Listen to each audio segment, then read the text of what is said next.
reject this finance bill. Madam Speaker, the reason as to why I'm saying I'm rejecting the finance bill, not just rejecting partially, but in totality.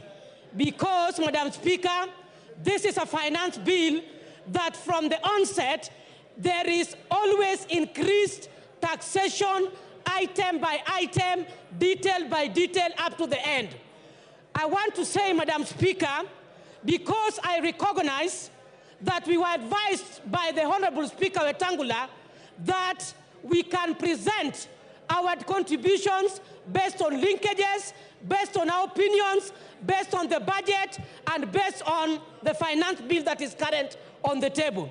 Madam Speaker, I want to say that as Kenyans, first and foremost, we were disappointed with the presentation that was given by the PS Treasury. Madam Speaker, I want to say that Kenyans keenly listened to how revenue was going to be generated to fix what is proposed in the budget. Madam Speaker, I want to say that Kenyans were left shocked because what was proposed, one of the things was we raised revenue because we want to sort out our pending bills. Madam Speaker, it is on the floor of this House that we were told that we have to wait for consolidation of the pending bills in this country by October. For that reason, Madam Speaker, I reject even the reason as to why we are increasing the taxes so that we can foot our pending bills. Madam Speaker, I want to say that this House, the leaders must rise up and support. And I want to ride on the presentation by MP Honorable Sylvia, who said that personally she does not understand what a finance bill is. I want to say that even yesterday we know that our colleagues were invited at State House. I thought they were going to make meaningful contributions, Madam Speaker, and give contribution as to why they think they are under siege in the respective constituencies where they come from.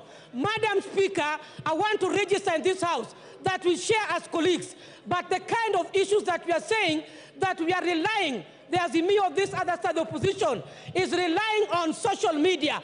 Why did they choose to act, Madam Speaker, on the social media by telling us along the corridors that all the things you were arguing about, we have dropped? Madam Speaker, that was bread issue. Madam Speaker, the taxation of the motorcycle, which means they are also conflicting and contradicting what they are saying, Madam Speaker. Why did they also choose to act on the issues of social media? Why did they choose to respond to the Fourth Estate? Madam Speaker, I want to say that public participation needs to be redefined in this House.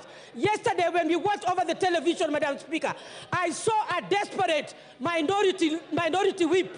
That is, I saw a desperate Honorable Whip Osoro, where he was very desperate of trying to convince Kenyans and deeply thinking on how taxation on bread has been dropped, on how taxation of motorcycles have been dropped. I saw a desperate and so much a person who is under pressure.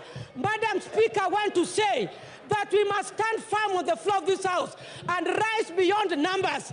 Issues of numbers does not arise when we are talking about finance bill. Madam Speaker, I want to say that finance bill 2023 can equally be applicable on this budget that we want to appropriate. Madam Speaker, I want to say that there must be progression on how we generate our taxes. Madam Speaker, private sectors, I wish you gave me one more minute, Madam Speaker. Madam Speaker, I have valid points.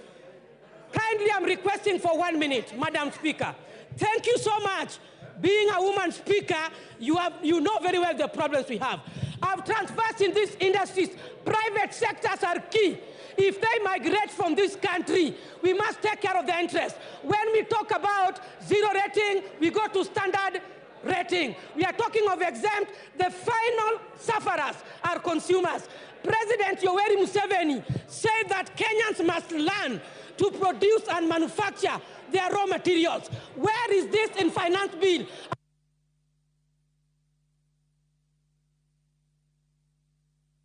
Thank you. The Honourable Member for Alego Usonga, Honourable Samuel Atandi. Thank you, Madam Speaker. Madam Speaker,